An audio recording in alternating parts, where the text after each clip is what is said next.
nombre es Diana Alvarado y trabajo en la empresa Previdere Lex, una firma de consultoría, asesoría y capacitación en temas de prevención de contingencias y emergencias.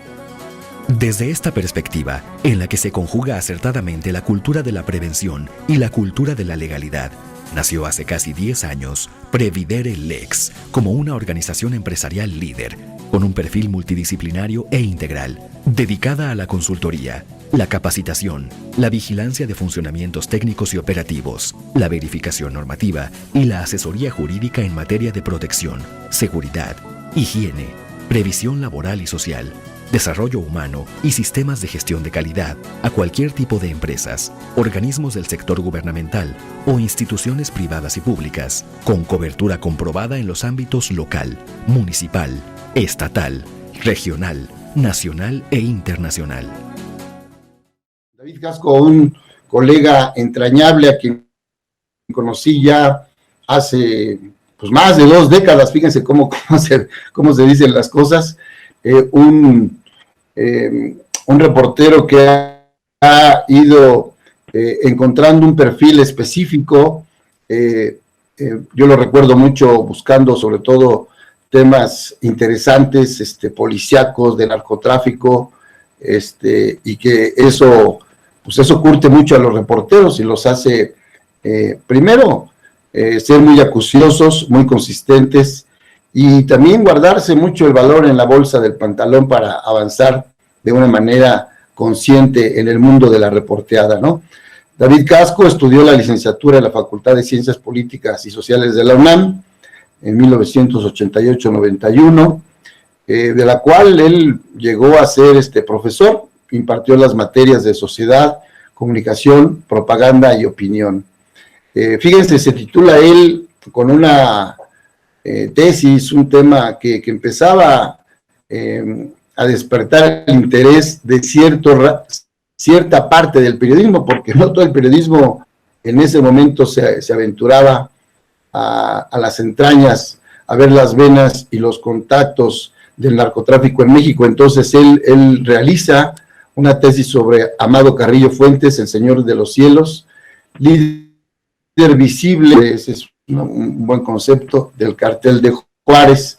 Es que a este hombre le gustaban los aviones y después hacerse como el invisible, igual que el Esparragosa, que esa historia no supimos ahí dónde quedó bien, pero bueno, ese es otro tema. Reportero desde 1990 en los medios de quehacer político, México Hoy, Tabasco Hoy, Campeche, Milenio, APRO, Novedades, El Gráfico, Impacto y Basta, y bueno, ha sido desde reportero, jefe de información, editor, subdirector y director. Actualmente es editor y reportero del bisemanario digital Ángel Metropolitano, publicación que ya cumplió 5 años. Fíjate, apenas me comentabas, yo decía que tenía como 3, ya pasó un ratito. Hoy David está al frente de ese. David ganó el Premio Nacional de Periodismo en género de entrevista en el 2008, y bien nuestro premiado porque yo pertenezco también al Club de Periodistas, fue ganador, obtuvo el Premio Nacional en ese sentido, ¿no? Es consultor de proyectos, asesor también en situaciones y en proyectos editoriales, y desde luego lo más importante, que David sigue siendo un reportero, y eso hay que siempre valorarlo y festejarlo. Bienvenido, David. Te agradezco mucho, Juan. Bien, quisiera, gracias, a los que se están apenas sintonizando, bueno, pues darles la bienvenida. Ya platicaremos más tarde de algunas informaciones que tenemos que darle del curso que está llevando aquí Laboratorio de Crónica, y algunas informaciones importantes para nosotros. Muy bien, David, el tema que nos reúne para nosotros, importante para la vida de los reporteros, hoy en pandemia, como en una sección especial, como si estuviéramos en medio de una cápsula. Yo a veces lo veo así como hay una película por ahí donde unos integrantes quieren atravesar el mar y se meten en una cápsula, se encapsulan y se van, pero pues es más difícil maniobrar cuando no se tiene un timón y no se tiene sobre todo esa estructura, ese casco. Hoy, en medio de la pandemia, el asunto de las entrevistas, de confirmar las fuentes de información, del trabajo veloz, tenaz, asiduo, de madrugada o al amanecer por entregar la nota, sobre todo hoy al portal, requiere sí de una preparación, pero también, yo digo, de una sagacidad. Ese es el tema, David, y quisiera darte la palabra, David, para que de manera libre, tú en este tono de charla nos puedas explicar, bueno, cómo ves el tema y lo mejor, cómo lo estás instrumentando, porque en este momento tú desde tu hogar estás realizando todas estas funciones para el Ángel Metropolitano. Sí, así es, Juan. Como bien lo mencionas, el asunto de la pandemia, de esta emergencia sanitaria, nos obliga a gran parte del gremio a estar trabajando desde casa. Entonces eso nos está modificando mucho los esquemas para poder reportear. La mayoría de los temas, pues obviamente los tenemos que hacer vía telefónica, incluso por correo electrónico, porque las entrevistas presenciales pues son muy difíciles de realizar en esta época, a menos que seas fotógrafo o camarógrafo. Para captar imagen tienes que salir a la calle, pero difícilmente una fuente te va a dar una entrevista presencial. Entonces aquí es donde debemos nosotros recurrir a nuestras fuentes de información, que siempre son dos, ¿no? Es las verbales y las escritas, ¿no? Con las verbales me refiero a las entrevistas presenciales, que es cuando tú te das cita con las personas que te van a proporcionar la información o la documentación de algún tema que tú estás desarrollando, que estás trabajando, y la otra fuente es la escrita. Por fuentes escritas yo me refiero que puedes obtener alguna documentación sobre un tema que tú estés indagando, y obviamente eso te va a dar pauta y te va a dar pie para que tú busques más fuentes y trates de cotejar y de contrastar la información con la finalidad de que presentes un mejor trabajo y no nada más te quedes con un solo punto de vista, ¿no? Pero sí, definitivamente la situación de la pandemia cambia toda la situación para poder reportear en estos tiempos. Otro tema, por ejemplo, David, yo recuerdo, bueno, yo reporteo desde 1982, 83, y es muy distinto solicitar una entrevista por teléfono porque la pacta el jefe de información o el enlace, y tú presentarte. Entonces, la interacción, ya hay una predeterminación a que el entrevistado te va a abrir la puerta de la casa. En ese caso yo llegaba con todo el equipo de camarógrafos, en alguna ocasión hasta 3 cámaras, por alguna situación de producción, y había como que esa confianza. Hoy la condición, fuera de la empatía que te da el levantar el teléfono, marcar el celular, solicitar una entrevista, la situación se complica, porque las mismas fuentes hoy, pues tienen más reservas con los periodistas, ¿no crees? Así es, sí, definitivamente. Ahora todo el mundo teme ser grabado, ¿no? A lo mejor tienes una charla off the record vía telefónica, pero siempre va a existir el resquemor de tu fuente, ¿no? De que a lo mejor tú vas a dar a conocer el audio posteriormente, lo vas a subir a un portal, etcétera, y eso obviamente hace que la información no fluya como debiera ser, como si fuera cara a cara. Hay algunos entrevistados que te permiten grabar, otros no. Unos te dejan tomar nota, algunos no, y es de lo que tú recuerdes y de memoria puedas transcribir lo más elemental de esa charla, sobre todo si es una información importante. Pero obviamente por la situación que estamos viviendo en México, bueno, en todo el mundo, es muy difícil, como bien lo dices, que un entrevistado vía telefónica se pueda abrir totalmente. No es lo mismo que lo tengas cara a cara a que sea vía telefónica. Siempre va a existir ese resquemor, esa reserva de parte de tu entrevistado. Fíjate que Riva Palacio, por ejemplo, en algún momento de un diplomado que realizamos en la Ibero, él decía, bueno, cuando no es posible que te quieran dar toda la información información, hay una palabra que pueden ustedes, un concepto al que pueden recurrir, que es, pídanle al entrevistado que va a ser off the record, pero eso ya no se puede hacer ahora porque lo estás grabando, ¿no? ¿Cómo sabes en qué momento queda ahí? O la guerra de los hackers, que bueno, ya por aquí tuvimos una experiencia de esas, que le acaba de suceder, lo mismo que nos pasó, digo, no es ninguna alegría, pero a Santiago Nieto en una conferencia, así como con 500, bueno, en una asamblea que tenían ahí. Entonces, lo refiero porque hoy también tenemos ese problema, ese pequeño problema, ¿no? Sí, así es, sí, sobre todo en estos tiempos, ¿no? Que están de moda las filtraciones de videos, todo el mundo anda muy temeroso de hacerte una declaración delicada, si es algún tema, sobre todo que tenga que ver con la corrupción, con desvíos, con algún fraude, etcétera. Es muy difícil que puedas obtener una declaración de viva voz de lo que le llamamos en el gremio las fuentes vivas, ¿no? Que son aquellas que te ven su nombre y apellido. Es sumamente difícil ahorita. Sí, voy a realizarte dos preguntas que tienen que ver con el tema de la planeación de los reportajes, porque a mí siempre me ha interesado el tema de las estructuras.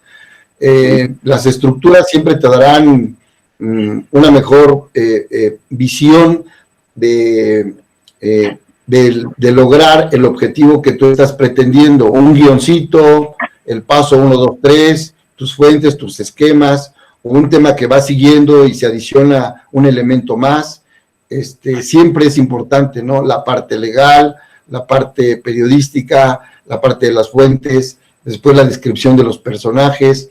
Yo quisiera que compartieras, si tú lo tienes a bien, cómo tú realizas ese trabajo, porque cada uno de nosotros tenemos un estilo, pero ¿cuáles son los pasos que tú sigues para realizar este trabajo? Bueno, obviamente, basándote un poco en la lectura de los diarios, tú ves cuáles son los temas de coyuntura y dónde puedes ahondar más, ¿no? Por ejemplo, yo muchas veces leo algunos reportajes de colegas y los veo bien, pero yo siento que tal vez por falta de tiempo, y como bien lo dices, de planeación, no tuvieron el tiempo suficiente como para indagar e ir un pasito más adelante. Entonces, yo te doy un ejemplo muy claro. Cuando Reforma publica las fotografías de la hija de Carlos Romero Deschamps, entonces líder del Sindicato de Trabajadores Petroleros de la República Mexicana, recordarás que fue un escándalo. La chica viajaba en aviones particulares, usaba bolsas de marca, se paseaba en yates, etcétera. Entonces me puse a indagar un poquito por ahí y vi que tenía 2 hermanos más. Ya con los nombres hice una búsqueda en portales de Estados Unidos y ahí me arrojó que el hijo mayor de Romero Deschamps había comprado recientemente 2 propiedades en Miami. Entonces me metí al registro público de la propiedad de Miami-Dade, ahí obtuve la documentación, tardó un poquito hacer todo este trámite, pero fue fluyendo la información. Entonces con la dirección me metí a Google Maps, vi que era un edificio de superlujo en una zona de millonarios y empecé a seguir ese rastro y veo que él funda 2 empresas para poder comprar los departamentos. Entonces indago acerca de estas empresas y veo que son fantasma, y luego buscando fotografías de personajes encuentro una de este tipo a bordo de un Enzo Ferrari. Es una lógica, el tipo vive todo lujo en 2 condominios por los cuales gastó casi $9 millones. Es una lógica que se mueve con un Enzo Ferrari. A ver, David, ¿puedes arreglar el audio, David? Tu audio, David, si lo puedes, se canceló. Empezó a tener un poquito de ruido. ¿Me escuchas? Ya, mejor, adelante. Adelante. A ver, permíteme, ¿por qué no te escucho, Juan? Sí, adelante. Continúa.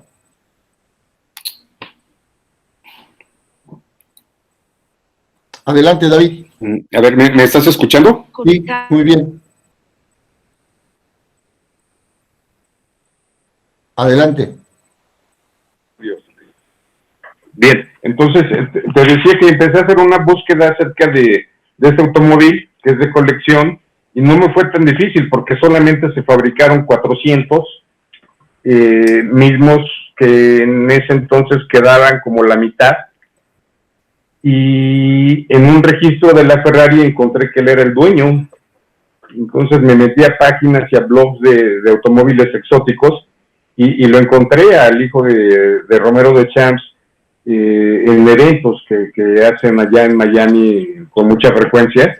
Él a bordo del automóvil, posando al lado de él, llevándolo a la agencia, etcétera, etcétera. Y pues no quedaba lugar a dudas de que él era el dueño del automóvil. Me meto un poquito más a fondo y también descubro que no nada más era el Enzo Ferrari, sino que tenía un Lamborghini Aventador y un Porsche Carrera 911. O sea que el tipo es amante de los autos exóticos, y cuando publico esta primera parte de la investigación, me habla una fuente de Pemex que yo conocía y me dice que siga investigando, porque no nada más son los automóviles, sino que oficialmente tenía un yate, pero en realidad tenía 3. Entonces, uno de mis compañeros me pone en contacto con un empresario de Cancún, que es donde tienen callado el yate, el que se conoció en Reforma, y descubrimos que en realidad eran 3 los yates que poseía este señor. Un reportero que me dio investigación, yo no podía viajar porque mi trabajo era en redacción, él hace el viaje hasta Cancún y se vio bastante osado porque esperó a que no hubiera nadie en la bahía donde estaban los yates, y él se aventó un clavado en bolsa y se subió a uno de los yates, bueno, no a uno, a los 3, levantó las cubiertas de lona y tomó fotografías de los registros. Entonces lo cacharon, se pegó el barro de regreso y salió del otro lado de la bahía. Entonces la verdad es que se la jugó para obtener esa información, pero eso nos dio pauta para descubrir que esos registros de los 3 yates estaban en las Islas Caimán, o sea que también estaba haciendo ahí como que una especie de evasión de impuestos, porque al tener bandera inglesa en los yates, pagaban mucho menos cantidad de impuestos de lo que hubiera sido en realidad aquí en México. Y nunca fue desmentida la publicación, fue incluso retomada por algunos medios nacionales y también en Miami, y lo más que se pudo tener, a pesar de que yo busqué en repetidas ocasiones a Carlos Romero para que me diera su versión, fue un par de tweets que borró en 2 días, donde decía que su hijo no era el dueño del Enzo Ferrari, sino que trabajaba en una concesionaria y él mostraba los automóviles. Pero yo fui con una fuente de Ferrari en México y me dijo, eso es imposible, porque al ser un auto tan costoso, tú no te vas a andar paseando en él. O sea, tú lo muestras en la agencia, pero no te lo llevas a tu casa, no te vas a comer, no te vas a la disco, no te vas a dar la vuelta por ahí. Es ilógico. Imagínate que chocas, qué embarcada tú sabes, ¿no? Entonces, contesté a través de esos tweets, hice otro reportaje y mejor Romero de Champs los borró y ya se olvidó del tema. Pero la denuncia pública quedó claramente documentada y ahí está. Aunque ya sabes que aquí es el país de no pasa nada, ¿no? O sea, por más de que haces una investigación, inviertes tiempo, algunas veces dinero, mucho esfuerzo, mucho esfuerzo, y no pasa nada. O sea, las autoridades no inician carpetas, no se dan por aludidas. O sea, de verdad es inaudito que en muchos de estos casos de corrupción, la prensa es quien le tenga que hacer el trabajo a la autoridad. Y muchas veces, lo estamos viendo ahora, ¿no? Cómo los legisladores del PAN, desde su papel opositor, están interponiendo denuncias en función de todo el trabajo periodístico que ellos están recopilando de lo que diario está saliendo en los medios de comunicación. Y esa debería de ser chamba de la autoridad. O sea, nosotros como reporteros e investigadores hacemos nuestro trabajo, pero ellos parecen que están esperando a ver quién hace una denuncia periodística para de manera coadyuvante ellos iniciar una carpeta, ¿no? Sí, yo acabo de estar recientemente, bueno, en el mes de noviembre del año pasado, en este curso Periodismo de Investigación que nos becó la Universidad Autónoma Metropolitana, y ahí llegaron los colegas que realizaron la investigación de la estafa maestra. Sí. Se tardaron un año, participaron, no eran muchos, 7, pero de los cuales 4 tenían la distribución, entonces tenían que ir a checar las cuentas, los domicilios, ver por otra parte las declaraciones fiscales, hasta dónde eso llegaba, bueno, y nos explicaron todo el mapa y toda la ruta, que ahí yo siempre he pensado que por más que haya un método de investigación, el ingenio mexicano, el detective periodista mexicano le pone su sello y un halo de suerte que lo acompaña y obtiene el dato, la declaración, el testimonio, la fotografía, el video, lo presentan y eso es con lo que realmente se lleva a la cárcel, en este caso de la estafa maestra, a Rosario Robles. No es la autoridad, fíjense bien lo que estamos hablando, colegas, no es la autoridad quien hace esa investigación, quien hace la investigación es un equipo de reporteros. El caso Odebrecht, que hoy está en boca de todos como si fuera pastel que se está repartiendo con helado y galletas y café, esa investigación le abrieron desde hace más de 4 o 5 años periodistas mexicanos también, que investigaron y que supieron, y que en su momento se enfrentaron con el viejo régimen y los detuvo, y a otros, bueno, a otros los compraron, como siempre, y ahí están públicamente, o ahí menos están las sospechas. Los otros temas que van caminando, el caso de la Sinfónica, por ejemplo, también de Salinas Pliego, pues un reportaje periodístico. Hoy este tema que está apareciendo de los fraudes en el ejército mexicano, de unos 400 a 800 millones, que no es mucho, pero bueno, ahí está, porque el caso de nada más de Rosario Robles es de 4,000 millones, o sea, es otra cosa. Parte de una investigación de una periodista mexicana que está publicando en El País de España. O sea, la autoridad siempre está como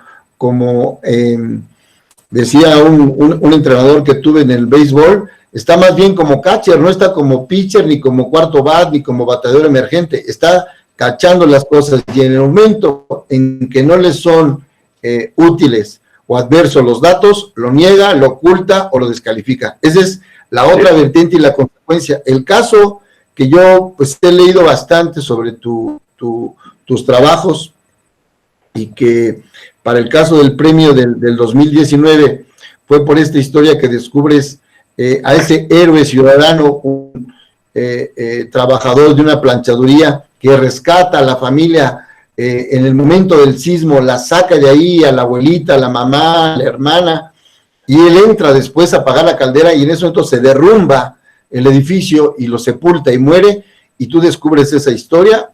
De ese tamaño es el periodismo de investigación en el país, descubrir esas historias, y cuando estas historias tienen que ver con el hilo de la corrupción, pues adquieren otra robustez, y son elementos que debemos siempre mantener vivo en la agenda periodística, ¿no?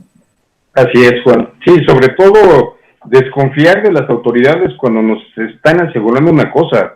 O sea, nosotros ya por experiencia debemos pensar al revés de la versión que la autoridad nos está dando, porque sabemos que en automático nos están ocultando algo. Eso ha sido en los gobiernos del color que tú quieras, y parece que ha sido una constante del poder político, ¿no? Y casos hay muchos. O sea, ahorita lo estamos viviendo con las declaraciones de Emilio Lozoya, que evidentemente se filtran a los medios como para desviar la atención, y váyanse por ahí con nuestros villanos favoritos del actual régimen, mientras el país está viviendo una situación fatal, ¿no? Tanto por la pandemia como por la caída económica que está sufriendo tanto a nivel gubernamental como a nivel privado. Entonces, ojo con estas filtraciones. O sea, son temas periodísticos sin duda, pero no perder de vista ¿cuál es la finalidad de centrarlo en este momento?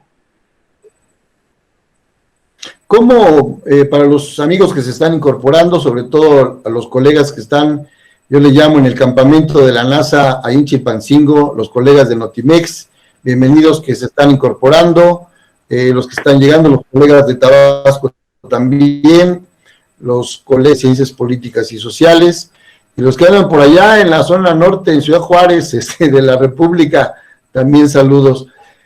Realmente ya somos un equipo compacto, pequeño, y prefiero que sigamos así. No estamos buscando clientes ni ser más horizontales de lo que podemos dar en este momento, y sean bienvenidos. David, ¿qué les recomiendas a nuestros amigos de este espacio? Yo ya le llamo un espacio privilegiado. Muchos de ellos están trabajando para instituciones, otros tienen sus portales, otros están colaborando para algunos medios, otros están como en receso, pero siempre el periodista es un ser dinámico, con mucha versatilidad, con mucho movimiento y sobre todo con una inquietud y un ímpetu por aprender, por perfeccionar su visión periodística. ¿Qué pasos les recomiendas en este momento del confinamiento a los reporteros que quieren realizar un trabajo serio y que estarán sobre todo tocando puertas para encontrar una oportunidad de trabajo, que también es cierto, pero la oportunidad de trabajo se da pues viendo la materia prima, cuál es el resultado, ¿no? ¿Qué les recomiendas? Exactamente. Sí, claro, sí, sin duda, tienes razón. O sea, yo lo que les recomendaría a los compañeros en estos momentos es buscar los temas que están en la calle. O sea, para donde voltees hay un tema. Yo te puedo decir, por ejemplo, que aquí en la esquina de mi casa cerró un negocio muy exitoso de un amigo que vendía arracheras y cortes así de carne. Le iba muy bien y ya cerró. Entonces, pues buscar ese tipo de historias. Supe también que uno de los basureros se había enfermado de COVID y que estaba muy grave, que su sindicato no lo estaba apoyando y que como ellos no son de alguna manera empleados de gobierno, sino son más bien como voluntarios, pues no tenía acceso a que le dieran atención médica. O sea, las historias siempre están ahí, aunque no salgas de tu casa, tú te enteras, ¿no? Tienes vecinos, tienes amigos, y a pesar del confinamiento, de alguna manera por la tecnología estamos en contacto con familiares, con amigos, y siempre van a estar ahí los temas. O sea, como bien lo dices, nosotros somos reporteros, algunos tal vez ahorita en receso por la situación de los medios, pero eso no nos quita a nosotros el espíritu de reporteros. No es que nosotros digamos, ya llegué a mi casa y ya me quito mi chalequito de reportero y ya se queda guardado hasta mañana, no. O sea, nosotros somos reporteros las 24 horas del día, los 365 días del año, y entonces debemos de estar siempre muy alertas porque la noticia siempre va a estar fluyendo, y donde menos lo espere, por ahí va a botar un buen tema, siempre, siempre. Sí, el hecho de estar alerta tiene que ver, en mi opinión, también con una plataforma. ¿Cuál es esa plataforma? Yo llevo días insistiendo en este asunto de que tienen que ver los maratones. A mí me gusta, y además hoy en Facebook o en YouTube están todos los maratones del mundo. Quien vea los maratones, sobre todo, y las competencias de los 10,000 y 5,000 metros, que son pruebas realmente interesantes, deben de ponerse en esos tenis. ¿Cuántos reporteros hay? ¿Cuántos llegan? ¿Cuáles son sus estrategias? Entonces debes de estar preparado con tus lecturas, con tu práctica en la escritura, así sea para ti o para tu blog personal. Debes de estar leyendo constantemente, analizando, realizando escenarios, buscando noticias, imaginándote temas o buscando temas que sean de alto impacto, aunque en ese momento no tengas incluso la posibilidad del medio. Yo no quiero hablar ahorita de mi experiencia, cada quien tendrá su camino, pero coincido mucho contigo en ese sentido. Dices, hay que estar alertas, hay que estarse preparando, pero tiene que haber un contexto, una preparación, o incluso el hecho de mantenernos sanos sin caer, sin ser víctima de esta letalidad que está acabando con una buena parte de los mexicanos. Luego, ya 60,000 es una verdadera desdicha por las situaciones, y alguien tendrá que responder en este momento por ese asunto. En este momento no, pero algo tendremos que hacer, sobre todo los periodistas. Es una carrera no contra el tiempo, sino también del cuidado personal de salud que debes de tener para emprender estas misiones que son titánicas. Yo veía en tu caso el tema de Deschamps, que le diste mucho seguimiento en el periódico Basta principalmente.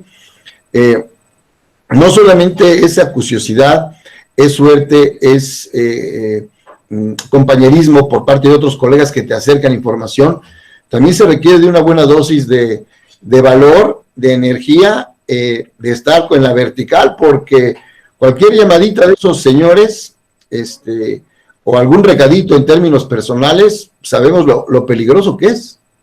Así es, Juan, sí, sobre todo en estos tiempos, ¿no?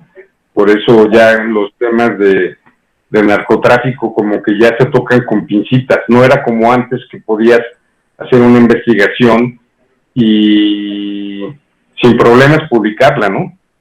Bueno, con algunas restricciones, ¿no? Por ejemplo, en aquellos años que a mí me toca trabajar en teatro político, me toca chambear de pareja, porque éramos muchos reporteros, con un amigo en común, Humberto Huerta. Es un extraordinario periodista investigador, sí, mejor. Y con Humberto le dimos seguimiento a muchos casos de narcotráfico, y ahí me di cuenta que, por ejemplo, era mucho menos peligroso hablar de llámese Amado Carrillo, los hermanos Arellano Félix, el Chapo Guzmán, el Güero Palma, etcétera, que de un narquillo que acababan de agarrar y que estaba preso en el reclusorio norte. O sea, con frecuencia íbamos de visita a los reclusorios porque ahí teníamos fuentes de información, que es paradójico, ¿no? Como la gente que está encerrada tiene más acceso a la información que si estuvieran afuera. Entonces, allí en el reclusorio conocíamos algunas personas que nos daban información de esta naturaleza, y en reiteradas ocasiones nos decían, mira, ves aquella persona que está jugando frontón, es del cártel de Tepito y los fines de semana sale, va a su casa y se lo llevan los custodios y lo regresan el lunes en la mañana, y hasta fotos nos daban de esos personajes. Y yo lo sopesaba con Humberto y decíamos, es más peligroso dar a conocer una persona que está en el anonimato, en teoría, a que hables de un capo que todo mundo conoce. Entonces, en ese sentido, sí, la verdad, fue una autocensura, pero más que nada por nuestra integridad física y familiar. O sea, no es lo mismo que te avientes a dar a conocer la identidad de una persona que no es conocida en los medios. O sea, ahí sí corres mucho riesgo. Y frenemos en publicar. Para nuestros amigos que se están incorporando, Eladio Efraín Quintero de Jalisco, el maestro Valeriano de la Facultad de Ciencias Políticas, los colegas de Tabasco, estamos hablando con David Casco sobre el asunto de las fuentes, un tema importante, imprescindible, que eso es, fíjate, David, colegas, un tema que debe de estar como en nuestra agenda mínima. Cuando decimos agenda mínima es como si fuese tu, desde luego, hoy hay iPads, pero tu agenda personal, porque de contactos es de lo que se hace gran parte del periodismo, alimentar esos contactos. Decía el maestro Díaz, con quien tomé 2 años clase, decía, es como un jardinero, todo el tiempo para que te dé, ya sea el color o el confort, eso siempre las instancias de que no te vayan a implicar. Yo recuerdo, por ejemplo, cuando estaba allá con Carmen Aristigui y con Solórzano, un día me pusieron a prueba y me dijeron, oye, Juan, sabemos que hay tráficos, eso fue, pues, bueno, ya como por el 96, 90. Sabemos que hay tráfico de armas, no te va a hacer un reportaje. Bueno, una cosa es ir tú solo, y otra cosa es ir con un camarógrafo. Claro. y después, ¿cómo lo vas a grabar? Te visibilizas. Entonces, pues yo hablé, sí, entonces, y además, bueno, imagínate, esas cámaras todavía eran de high 8 de alta definición, pues de este tamaño, ¿no? Claro. Pues imposible. Entonces hablé con una dirigente, los locatarios, a través de un amigo que vivía en Tepito, que es el que me conecta. Digo que necesito saber cómo están el precio de las armas y tal. Entonces me dice, es que tú estás comentando lo que puedo hacer por ti. Me dice, y eso porque el otro es mi juntar las armas, llevarte un espacio, las armas, tú llevas al camarógrafo y nosotros te decimos los precios, pero nosotros no las vendemos, se las vamos a pedir prestande. Y así se hizo ese reportaje. Recuerdo que reportaje de 4 minutos y medio con un cuerno de chivo. Sí. Mucha inquietud, sobre todo entre los diputados panistas de ese entonces, ¿no? Pero bueno, estamos hablando de fuentes. ¿Cómo hacerte de esta agenda de fuentes, David? ¿Cómo conservarlas? ¿Cómo alimentarlas? ¿Cómo llevarlas en tu agenda? Como bien lo dices, es cultivarlas. O sea, una vez que haces contacto con una fuente, siempre tienes que cultivarla, tienes que alimentarla, tienes que cuidarla, estar en constante comunicación con ellos. Por ejemplo, yo tengo amigos abogados que han llevado casos relevantes y de vez en cuando me tomo un café con ellos, les echo una llamada, un mensaje, y casi siempre son los que te dan documentación de algunos asuntos relevantes que están en la agenda nacional. Entonces es muy importante conservarlos y sobre todo cumplirles en cuanto al anonimato, si ellos se lo solicitan, ¿no? Porque muchas veces sabemos que se pueden meter en problemas al filtrarse parte de alguna averiguación, alguna carpeta de investigación, como se le llama ahora, que está en curso. Entonces, sí hay que tener mucho cuidado con ese manejo que tú le vas a dar a tu fuente. Si va a ser una fuente viva, si va a ser una fuente abierta, eso lo tienes que estipular de entrada con tu entrevistado, quien te va a filtrar alguna documentación. Y por ejemplo, yo recalcaría, Juan, que no habría que confundir dos tipos de fuentes informativas. Unas son las que te menciono, que tú cultivas, que tú tienes plenamente identificadas, aunque no las cites en tus textos, y tus jefes están enterados de quiénes son ellos. Y otra cosa es que te llegue un anónimo, que por abajo de la puerta de tu oficina te llegue un sobre con una denuncia en contra de fulanito porque cometió un fraude, porque hizo una violación, tiene una demanda por abuso, etcétera. Ahí sí yo lo pensaría 2 veces y sería una irresponsabilidad de parte de nosotros publicar esa información porque no sabemos cuál es el origen ni sobre todo cuál es la intención de la persona que te la envió para que tú la publiques. Es decir, te estarían utilizando y pudiera ser un documento falso. O sea, en esos casos hay que corroborar siempre quién es la fuente que te está dando esa información.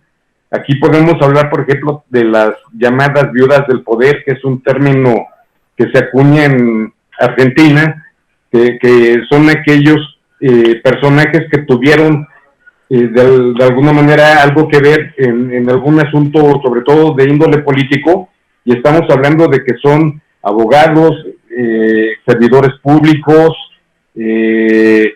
exfuncionarios, exesposas, excontadores, etcétera, que en algún momento tuvieron algo que ver en alguna jugada chueca, en algún fraude, fueron testigos de algún desfalco a nivel gubernamental o tal vez en una empresa privada muy importante, y que al correrlos o dejarlos fuera de la jugada, pues recurren a ti como periodista para dar a conocer esto. Entonces ahí nosotros pues debemos de tomar en cuenta que nos podrían estar utilizando con información que probablemente sea falsa o exagerada, y aquí lo que conviene es tenerlo plenamente documentado, es decir, que nos den aquellos documentos ministeriales para nosotros poder soportar esa información y buscar a la contraparte para ver si es cierto, porque también hay denuncias que se sacan de la manga y son casos que nadie se la cree, o sea, parecería que es la obligación del MP tomarle la denuncia a cualquier persona cualquier persona que llegue a levantar una demanda y tomársela. Pero yo he visto algunas y están plagadas de tonterías que rebasan el sentido común. Entonces hay que tener mucho cuidado con ese tipo de personas que se te van a acercar en un momento dado para ofrecerte este tipo de información. Y una manera que yo tengo para cuidar a mis fuentes informativas es que de repente, no sé, a lo mejor te va a llegar, te voy a dar un caso concreto. Alguna vez publiqué algo de un fraude en el IMSS y se me acercó un trabajador en activo del instituto. Me dijo, tienes razón en lo que publicaste, pero hay más. Y me empieza a contar de viva voz una serie de desvíos que se estaban dando ahí en un área de compras, y era una persona muy enojada la que me estaba dando la información. Estaba echando peces en contra de su jefe, de todo su departamento, y me dice, públicalo por favor, y me dio documentos, y le dije, a ver, aparte de ti, ¿quién me sabe esta información que me estás dando? Y dice, nada más yo, porque yo soy el secretario particular del jefe, pero no manejes mi nombre. Y yo, oye, ¿te das cuenta de algo? Si yo publico esto, te voy a meter una broncotota a ti. O sea, te pueden meter a ti en un problema incluso legal por filtrar estas documentaciones, etcétera, etcétera. Caso diferente a que me diga, lo mismo que te estoy contando, lo saben 20 personas más. Entonces ahí dices, bueno, ahí yo voy a manejar la información de que una persona que trabaja en tal área, que tuvo conocimiento del caso, me hizo llegar la información, y ya no van a saber dónde quedó la bolita, por dónde se filtró esa información, y de esa manera tú estás protegiendo a tu fuente, porque hay algunas viudas del poder, como se les llama en Argentina, que están tan desesperados o tan enojados, tan exaltados por hacer una denuncia pública, que dicen, pon mi foto, pon mi nombre y apellido. ¿Y qué pasa? Que se publica y al ratito ves la nota de que ya los mataron. Entonces, esa también es responsabilidad de nosotros, cuidar a las fuentes, aunque no los conozcas. Es algo muy importante y es algo vital que de cajón debes de preguntarle a tu fuente. Aparte de ti, ¿quién más sabe de esta información? Para evitar que esta persona tenga problemas posteriormente. Sí, esa es una parte, y creo que también la otra tiene que ver con la reconfirmación de la información. Antes de que se vaya al portal, que se vaya al programa de radio, que se exponga, porque ese segundo del arrebato, que yo le llamo el segundo de la soberbia, de querer ganar la nota, meten problemas al dueño del medio, a los directivos, al reportero, y pueden venir, pues deja ya tú las amenazas, las demandas millonarias por afectar a una persona físico-moral, y eso no tiene reversa. Así es. Sí, entonces, sobre también todo el asunto de rechecar las fuentes. Exacto. Y hay que tomar en cuenta que no todos los medios apoyan en el sentido legal. O sea, la verdad, yo sé de varios casos que han demandado a reporteros por difamación y los medios se lavan las manos y dejan solo al reportero. Eso es algo muy grave. Por eso, por lo mismo, claro, debemos tomar con más responsabilidad este tipo de denuncias. Sí. Le voy a decir a producción que cheque bien ese ruidito, porque por si alguien tiene abierto, porque no queremos tener de nuevo que cerrar la grabación. ¿Qué está sucediendo por ahí? ¿Emiliano? No. Entonces les pido por favor que dejen. ¿Qué pasó? Solo Juan y David. Muy bien. Prendido el micrófono. Nadie más. ¿Qué dices? Solo tú y David prendido el micrófono. Nadie más lo tiene prendido.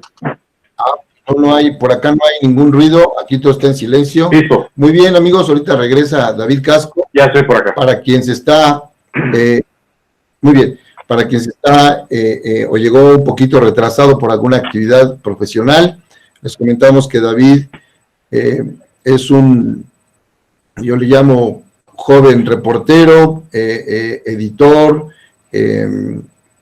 consultor, profesor también, de la Facultad de Ciencias Políticas y Sociales en su momento, y hoy está al frente de este portal El Ángel Metropolitano, con una alta misión. Siempre quien llega a esos niveles o quien tiene esa posibilidad, pues tiene una responsabilidad pública que solamente lo mantiene, no la trayectoria, ni como dicen el legado periodístico, sino la inteligencia, la preparación, la firmeza y sobre todo estar alerta todo el tiempo, ¿no? Algo no muy sencillo logra de la noche a la mañana. Eso se da a través del tiempo, el que uno esté al frente de estos portales como jefe de información, como director, como, bueno, a mí me ha gustado mucho esa sección que se inventó, se creó, sobre todo en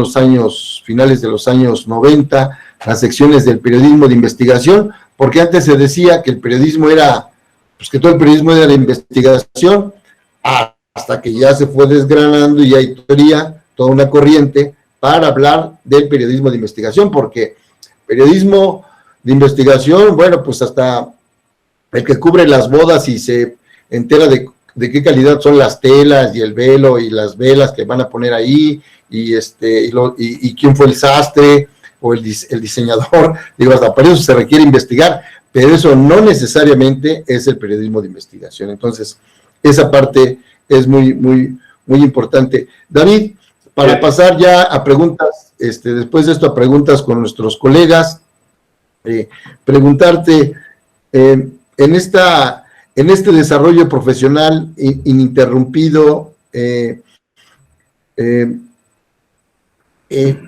¿has visto que la profesión ha cambiado? ¿Ha cambiado la forma del reporteo? ¿Está cambiando el periodismo? ¿Está cambiando su narrativa? ¿Hay nuevos públicos?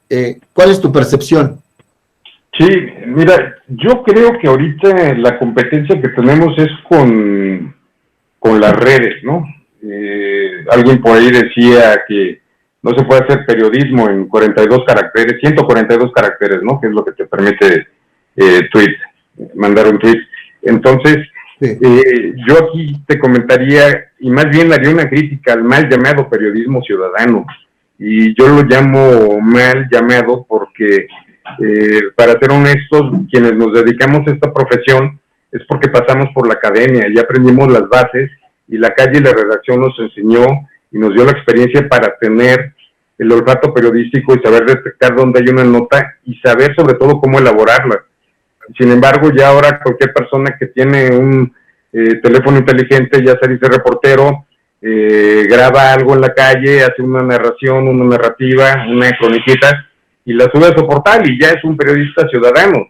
Perdón, pero eso no es hacer periodismo. Es como si yo tengo que presentar mi declaración fiscal y a lo mejor alguien me da la base y me pongo a hacerla, pero eso no me hace contador, ¿estás de acuerdo?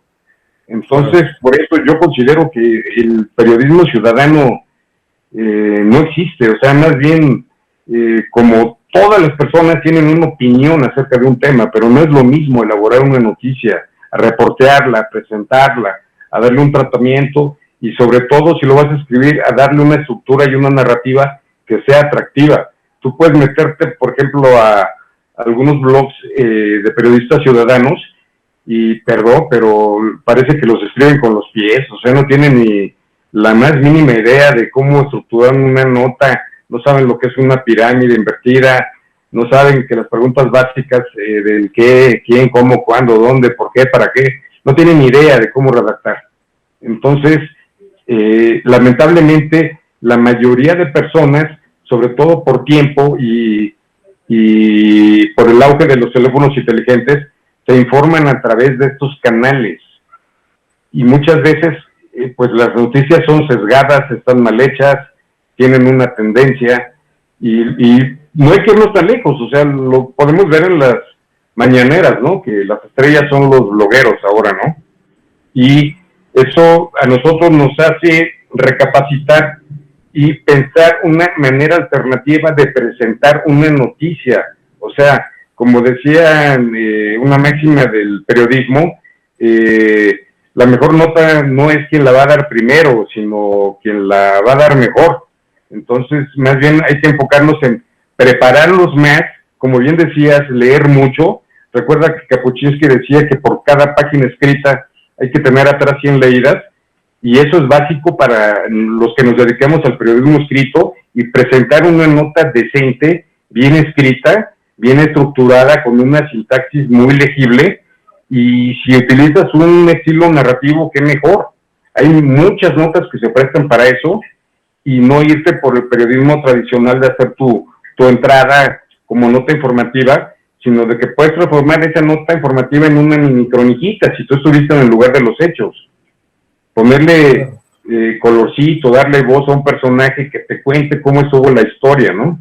Entonces yo creo que ese es uno de los retos fundamentales. O sea, la competencia está entre los medios tradicionales que somos nosotros y el llamado periodismo ciudadano, que está en boga en estos momentos.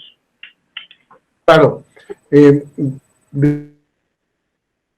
porque tiene que ver con esta parte del taller, la forma de narrar los hechos, la forma de describir, ya sea una nota, un reportaje, una entrevista, un ensayo, y hoy ese hibridismo que también no termina por tener una identidad propia, lo que es estas notas muy tales, donde ya hay un audio, donde ya hay una fotografía, donde hay un link que te dice, si quieres enterarte de más, aquí te vas, y tú ya te desvían.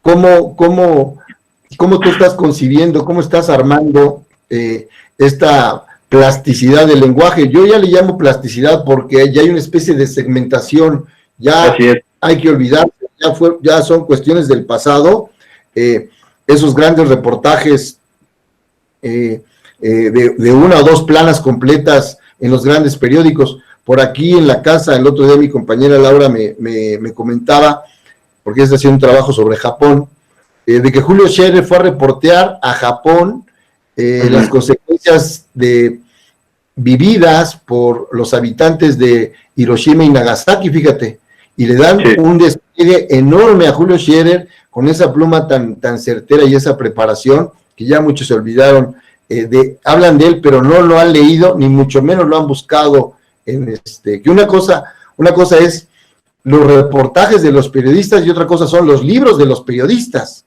Eso es algo, pareciera un subgénero. Entonces, ¿cuál es tu idea de esta aplicación en el lenguaje para expresar estas ideas? Ser más conciso en el lenguaje y hacer una narrativa más atractiva para el lector. O sea, sin duda, una buena cabeza y una buena entrada siempre va a ser un gancho efectivo, eso nunca va a cambiar. Entonces, tratar de pulirnos y sobre todo presentar la información de manera lo más concreta que se pueda. Ya la gente está comprobado, ¿no? Entra una nota a un portal y no permanece más de 10 minutos y no le encontró algún contenido interesante, pero si lo logras enganchar con este tipo de información, ahí va a estar y va a ser puntual el seguimiento que le va a dar a las diversas notas que tú presentes todos los días ahí en tu portal o en mi caso es el biseminario, ¿no? El que yo tengo a cargo, y son temas un poquito más trabajados, ¿no? Pero sí tratamos de cuidar sobre todo eso, que ya los textos sean más concretos y más certeros. Sí, aquellos que hacen reportajes ya quedaron atrás. Cuando hablas de concreto, ¿de qué extensión estamos hablando? Yo hablo de que en el diseño que yo tengo del biseminario digital son 2 planas máximo, y estamos hablando que son 3.500 caracteres, con 2 o 3 cabezas de descanso y obviamente 2 recuadros ahí de apoyo. Y con material gráfico, ¿no? Para no ser pesado todo. Y sigues manteniendo el titular como 2 balazos, y una cabeza intermedia o subtítulo. Así es. Sí, seguimos en la estructura tradicional, pero sí tratando de que sea más concreto el tema a tratar, ¿no? Hacerlo muy atractivo. O sea, si va a ser un tema de coyuntura, obviamente buscar un ángulo novedoso que no hayas leído tú en algún diario, porque pues, tú lo sabes, al trabajar en una revista, pues tu competencia son los diarios. Entonces hay que ir un pasito adelante de ellos y presentarles la nota, pero a través de otro ángulo. Sí. Ya, por último, el tema de las infografías, ahí, por ejemplo, creo que lleva a la mano, o llevó a la mano en su momento, el periódico Reforma. Digo, hablando de periodismo serio, digo, porque me pueden decir que la página 3 de Ovaciones también era una infografía, ¿no? Que llamaba mucho la atención, un balazo y una gran imagen. Pero no, ya hablando de cosas un poquito más serias, el asunto de la infografía como un complemento de la información y no al revés, como en otros portales lo están viendo, como si la infografía fuera el tema principal que se va a vender, ¿no? Porque trae ahí la imagen, trae la gráfica, trae el mapa, trae los personajes, trae incluso, algunos se dan ese lujo de realizar algunos movimientos de interacción, en el caso de cuando hay asesinatos o secuestros. Entonces eso desvía mucho la atención. Ese es un esquema, no es la nota en sí. Exacto, sí, muchas veces es la discusión interna, ¿no? Entre los editores y los diseñadores, y finalmente quien decide es el editor, ¿no? O el director editorial. Y ahí la máxima que prevalece es: vendemos noticias, no vendemos diseño o infografías. Claro, fíjate qué bonita palabra. Qué bonita palabra. Vendemos es más importante. Diseño. Por ahí hay un periódico de la vida nacional que se la pasa obteniendo premios internacionales por diseño, pero sigue sin acertar en la información. No voy a decir dónde está, en qué esquina está, ¿verdad? Pero en esta se la pasa, le ganan la competencia los que están atrás, pero bueno, esos son otros temas. Muy bien, hasta aquí mi participación, amigos. Abrimos los micrófonos, quien quiera participar, por favor, en orden, que levante la mano, o también tenemos el chat. A ver, adelante, Eladio Quintero, adelante, por favor. Gracias. Bueno, yo quería preguntar al principio se hablaba de aquellas situaciones en las que el periodismo ya se está viendo implicado, por ejemplo, en hacerle el trabajo a los sistemas de seguridad, ¿no? Por ejemplo, o cómo está tratando la información y qué cosas tendría responsabilidad del Estado. Por otro lado, también aquello que se menciona como periodismo, pues en la ciudadanía fuera de quien sí estudió periodismo, ¿no? Lo que se ve en las redes sociales y todo eso. Teniendo en cuenta todo eso, podríamos hablar entonces de que el periodismo actualmente se está adentrando, se encuentra adentro, o simplemente no es así, en una crisis, en una especie de crisis. Sí, sin duda es una crisis, Eladio. O sea, si los ciudadanos y la sociedad civil ya se están involucrando más en crear canales alternativos de información, es porque ya no les gustan los medios tradicionales y quieren ver otra propuesta. Tal vez algo más fresco, plumas nuevas, voces nuevas, etcétera. Pero ahí sí tendremos que cuidar, porque nosotros como espectadores también vemos siempre que hay una tendencia. Es muy difícil que encuentres un canal que se diga independiente, pero siempre van a tener una tendencia informativa, ¿no? Ok, gracias. Sí. ¿Alguien más que quiera preguntar? María de Lourdes Ruiz Pavón, te faltó ahí el Pavón, pero es Pavón, yo me acuerdo de eso mucho. A tu micrófono. La mayoría de las personas me recuerda más por el Pavón, que tiene que ver más con las palabras, creo yo, con lo que suena, ¿no? Y sí, la mayoría desde la secundaria me dicen Pavón. Sí, por favor, si nos dices desde dónde nos estás viendo, participando, María de Lourdes Pavón. Yo quiero agradecerle muchísimo a David su participación. Para mí fue muy enriquecedor. Se ve que tiene mucha experiencia y te agradezco mucho este acercamiento, porque no siempre tiene una la oportunidad, y mucho pues yo que estoy hasta acá, hasta Tabasco, en Villahermosa, y con la pandemia, tiene uno la oportunidad de escuchar a periodistas con tanta trayectoria y tanta experiencia. En realidad ahorita se han mencionado tantos temas, ¿no? Desde los narcotraficantes hasta las experiencias en la calle, como mencionabas, de estos negocios que desgraciadamente se están cerrando, ¿no? Y que a lo mejor ahorita, yo creo que ahorita con la pandemia, pues todos estamos así medio atontados, no acertamos a reaccionar en ningún sentido, pero yo creo que falta mucho por escribir acerca de todas las situaciones que están ocurriendo en este momento, porque claro, están pasando de verdad muchísimas cosas, pero claro que ante el enfrentamiento con la muerte, sea de una o miles de personas, uno ya no atina realmente a concentrarse en estas cosas tan importantes como son este caso de tu amigo, ¿no? Que pues seguramente, no sé, años de inversión y también el trato que daba a la gente, cómo era su negocio, cómo lo planeó, cómo lo desarrolló y ahora qué hace esa persona, ¿no? A veces nada más es, por ejemplo, yo he sabido de los músicos, ¿no? Que como no hay ahora centros nocturnos o bares, están sufriendo muchísimo. He visto mucho en las redes que los músicos dicen que necesitan ayuda, ¿no? Claro. Y bueno, también leí un reportaje del País sobre las prostitutas, que bueno, no tienen chamba, ¿no? Muchas de ellas son madres, de familia, requieren de trabajar. Entonces, yo creo que para los que pretendemos escribir, siento que este momento es histórico y es importantísimo que vayamos tomando nota, aunque no lo publiquemos tal vez ahora, pero sí que tomemos nota de todo lo que está ocurriendo, porque realmente se nos va a escapar.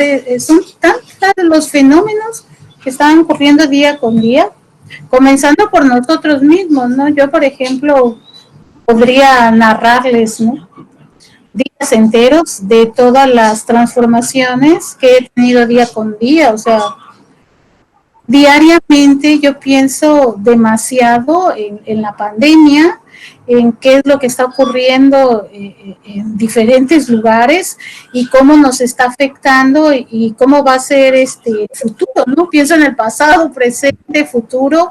Creo que ya nada va a volver a ser igual realmente.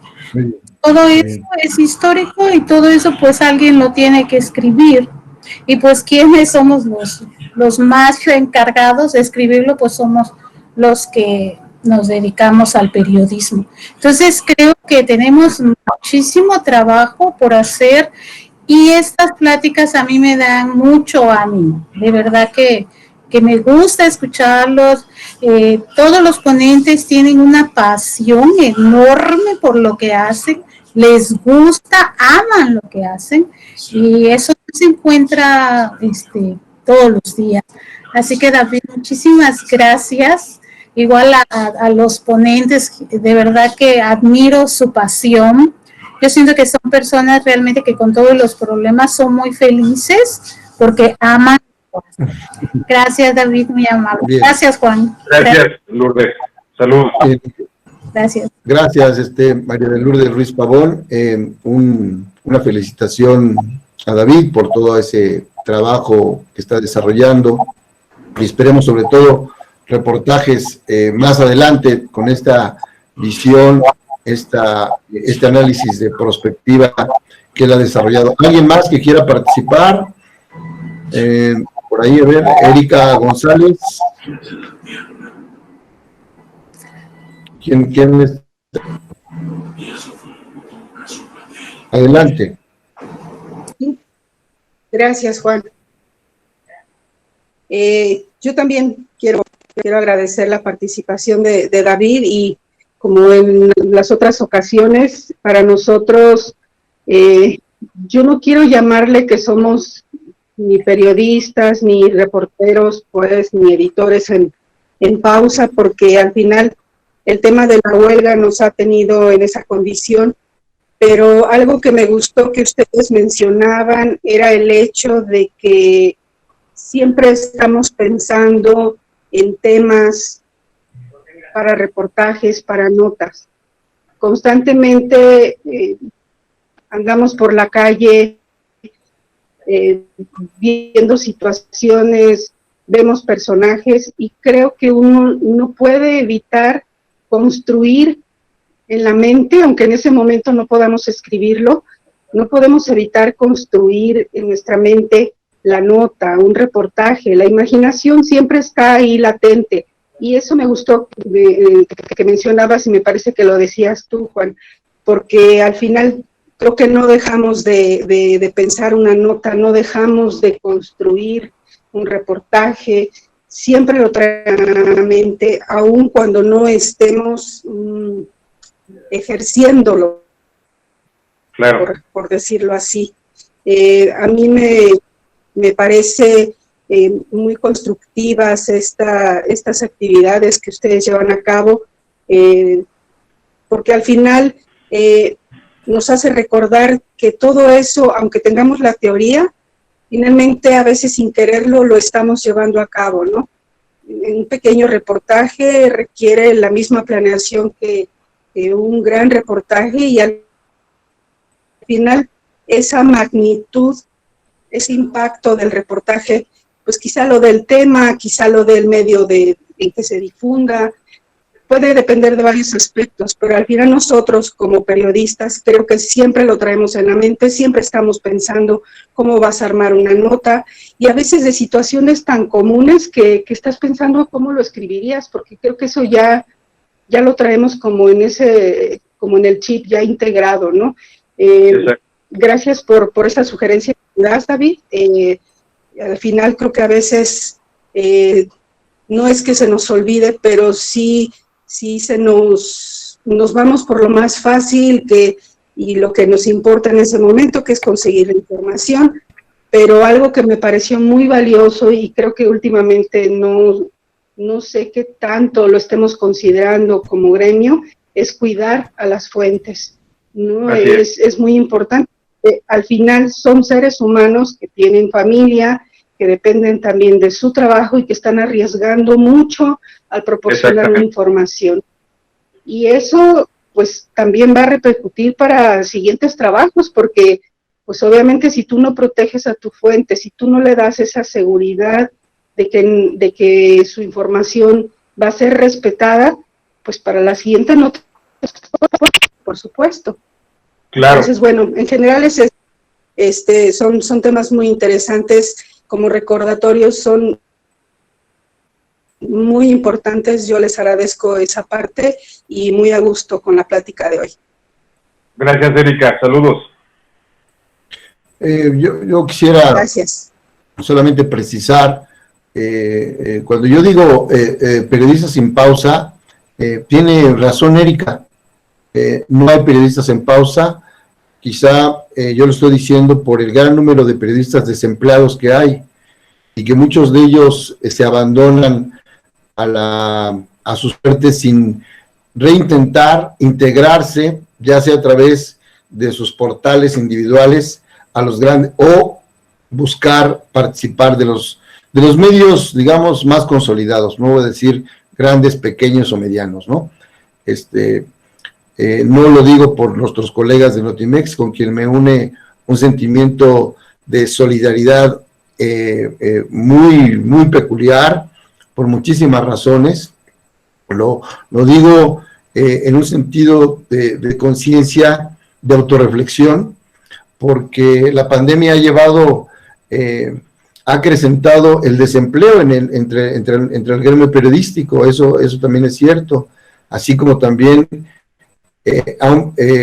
pues no teníamos ese problema de la agresión o de la muerte, si no era por otros actores. Hoy el tal bicho también ha atacado a cerca de 19 reporteros mexicanos que han muerto por el COVID. Entonces esos temas pareciera estar ocultos. Entonces hay ciertas expresiones que hay que aclarar. Si la expresión no fue la más exacta, pues ofrezco una disculpa desde esta grave situación económica que le ha pegado al país y a los sectores, pero muchos empresarios del periodismo han aprovechado esta pandemia para despedir o cerrar fuentes de trabajo y fuentes de información, ¿no? Entonces, a eso realmente yo... ¿Alguien más que quiera participar, por favor? Sí. Ya estamos en los prolegómenos de la No, vida con David.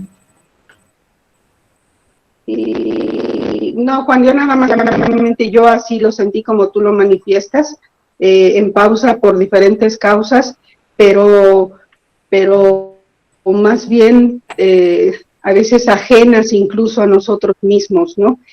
Claro. Y bueno, ya de paso, pues sí, agradecer de corazón siempre esa solidaridad de la con nosotros, con los trabajadores del Subnotimex, que estamos en esa situación, pero que gracias a organizaciones, a sindicatos de este gremio, es como hemos podido salir adelante, seguir fuertes para resistir. Muy bien. Entiendo perfectamente las palabras sin problema. Muchas gracias, Juan.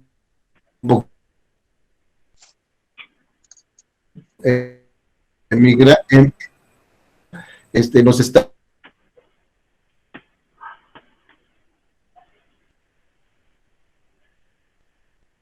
puede localizar,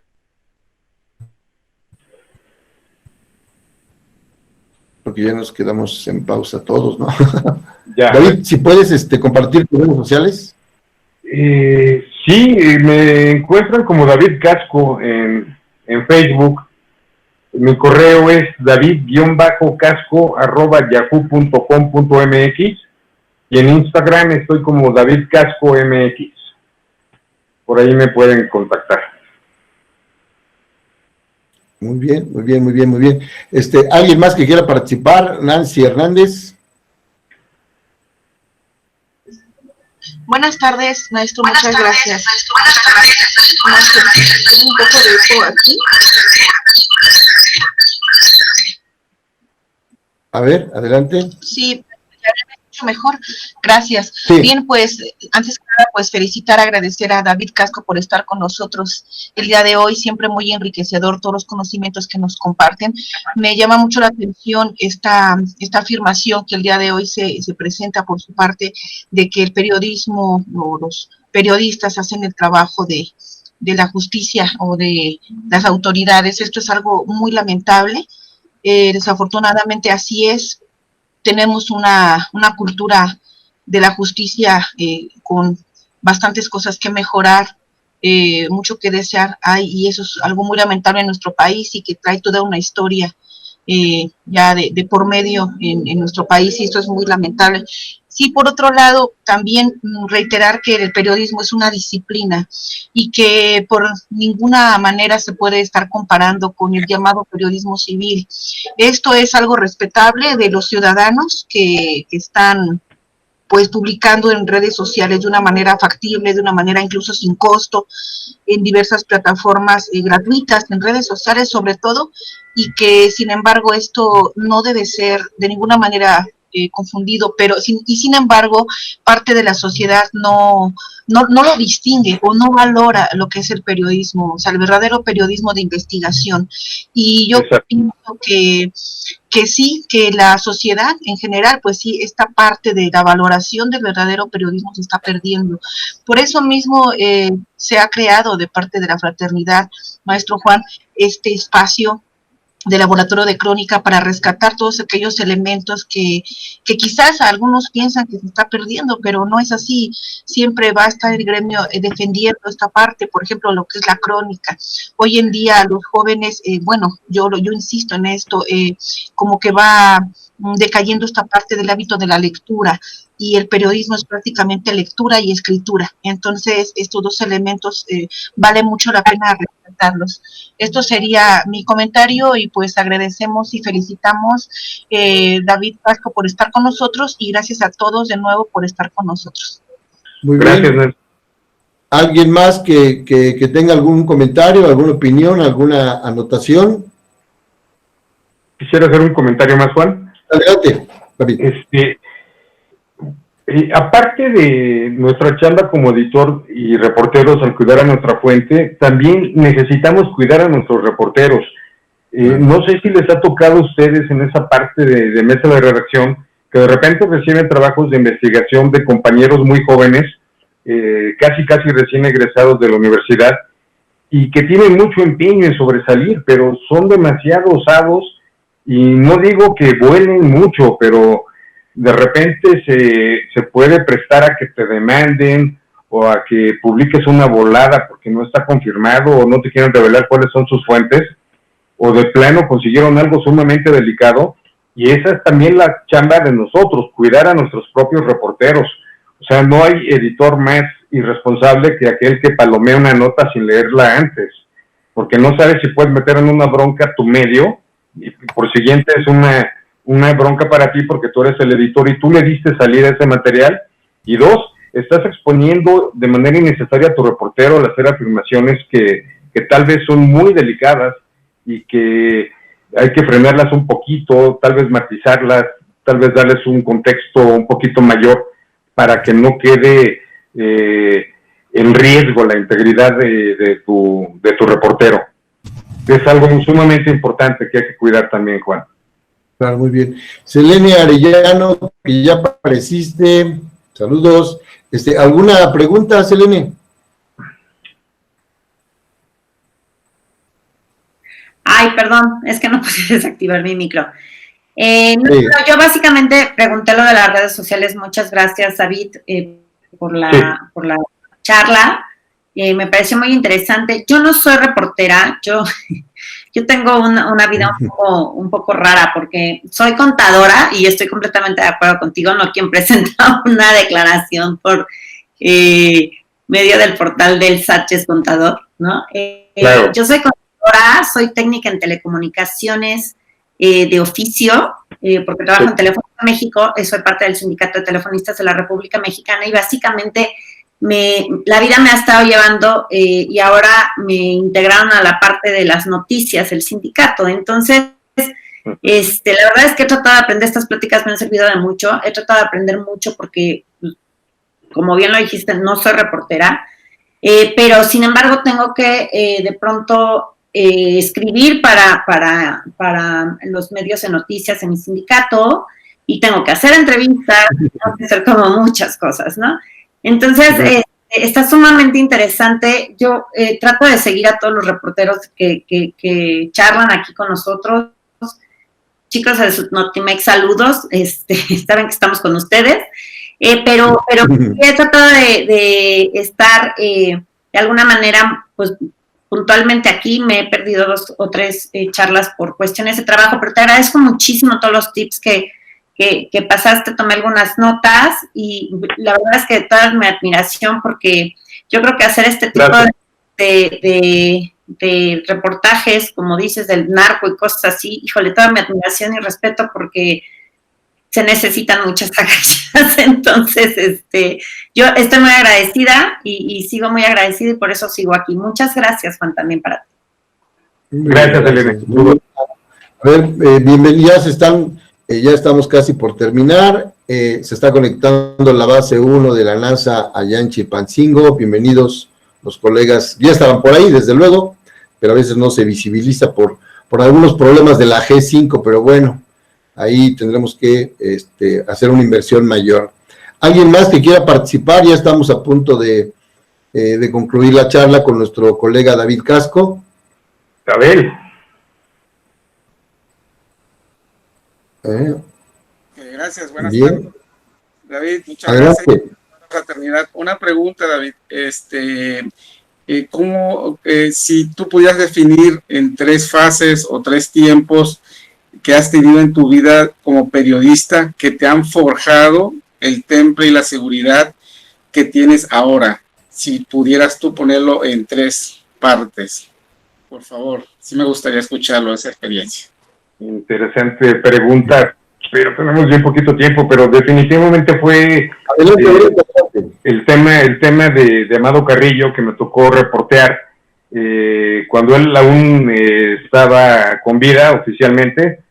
Tomemos en cuenta que lo mata la autoridad en 1997, pero desde un año atrás yo ya estaba dándole seguimiento a ese tema y tuve oportunidad de conocer de cerca personas de su círculo más íntimo que me proveyeron de mucha información.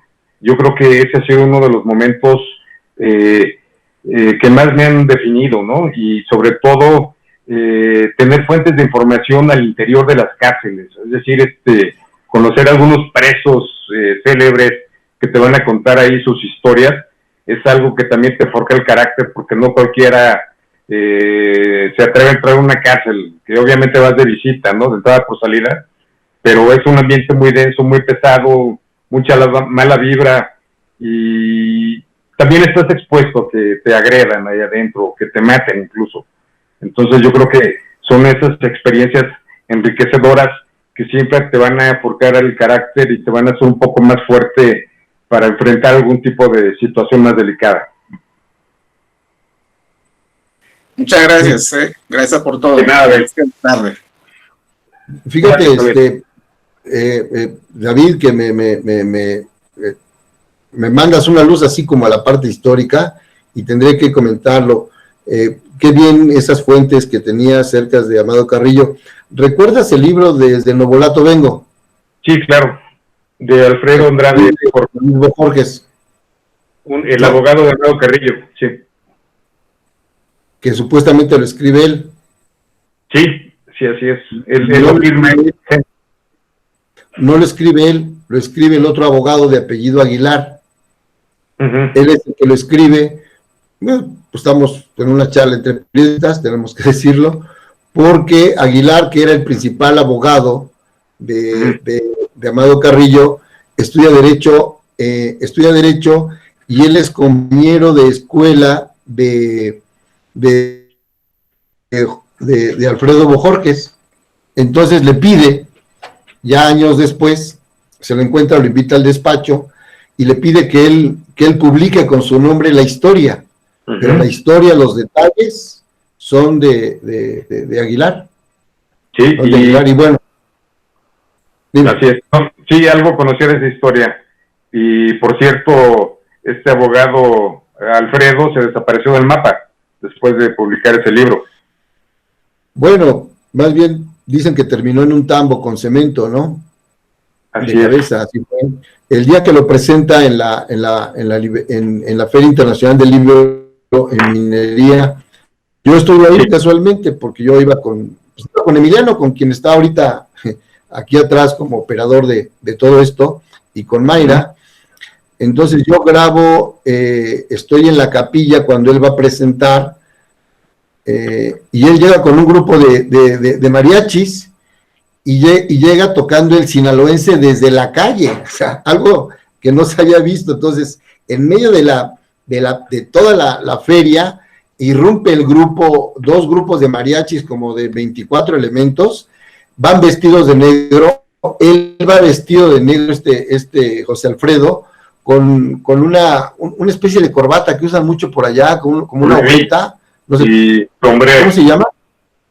Ándale, con sombrero, y llega a presentar el libro, y se supone que entre los personajes que estaban ahí, pues que se encontraba don Amado Carrillo, de quien supuestamente se estaba anunciando ya la biografía de cómo había sido, que es la historia del narco desde 1932, bueno, un poquito antes, porque ahí ya el gobierno de Lázaro Cárdenas había estudiado cómo legalizar desde entonces el uso de la marihuana para sacar todo esto. Bueno, un tema realmente muy, muy interesante, todo ese asunto del narco, en esos tiempos sobre todo, ¿no? En esos tiempos, sí, claro. ¿no? Sí, sin duda. Sí. ¿No? Es un tema muy, muy interesante. Entonces, pues agradecerte tu tu entusiasmo, tu participación, tu gran visión, porque fueron temas de largo aliento que hoy todavía pues sigue dando mucho de qué hablar. Incluso la semana pasada por ahí asesinaron en Novolato a uno de los sobrinos, ¿no? Al hijo, fue uno de sus 5 hijos que tuvo. Es cierto. Yes. Sí. Muy bien, pues ya, colegas, si alguien más quiere participar de una vez, ya estamos por despedirnos. Muy bien, Nancy, ¿tienes algo que comentar?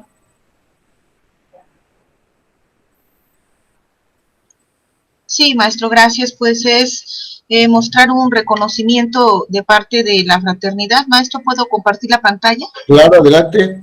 Gracias, a ver.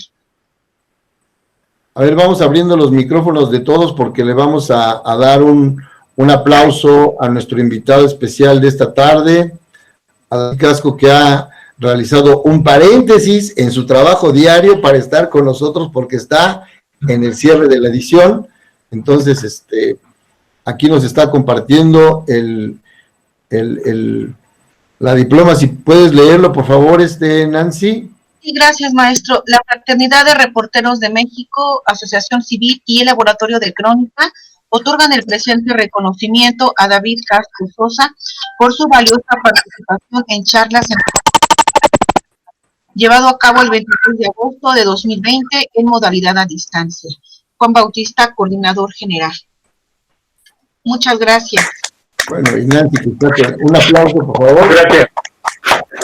A nuestro colega David, que ha aceptado estar esta tarde con nosotros. Gracias. Con una serie de frases que van a ser desde luego referentes en este laboratorio, de todas estos, como dice Selene, tips, como dice Lourdes Pavón, estos consejos, como dice Erika, estas enseñanzas que vienes a formar parte, David, de esta familia de Laboratorio de Crónica. Yo en especial te agradezco mucho que hayas aceptado, que hayas compartido tu tiempo, tus experiencias, que es parte de tu legado, y hoy, desde luego que estás en un medio importante, el hecho que estés en activo en estos niveles a donde has llegado y que estés compartiendo con nosotros, estudiosos, periodistas, en activo en un ejercicio cotidiano, pero sobre todo, y lo más importante, en una asamblea horizontal donde te reconocemos todo tu trabajo, tu trayectoria y la visión que has tenido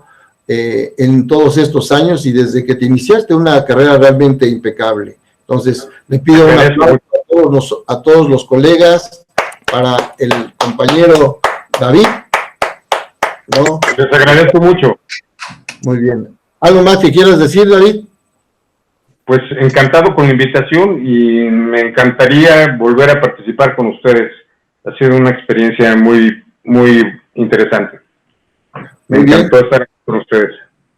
Muy bien, bueno, pues gracias amigos que han estado aquí esta tarde con nosotros. Les enviaremos alguna información que tiene que ver. Agradecemos a Erika González, que fue la única que cumplió con la tarea, pero ampliamos otra semana para los que faltan.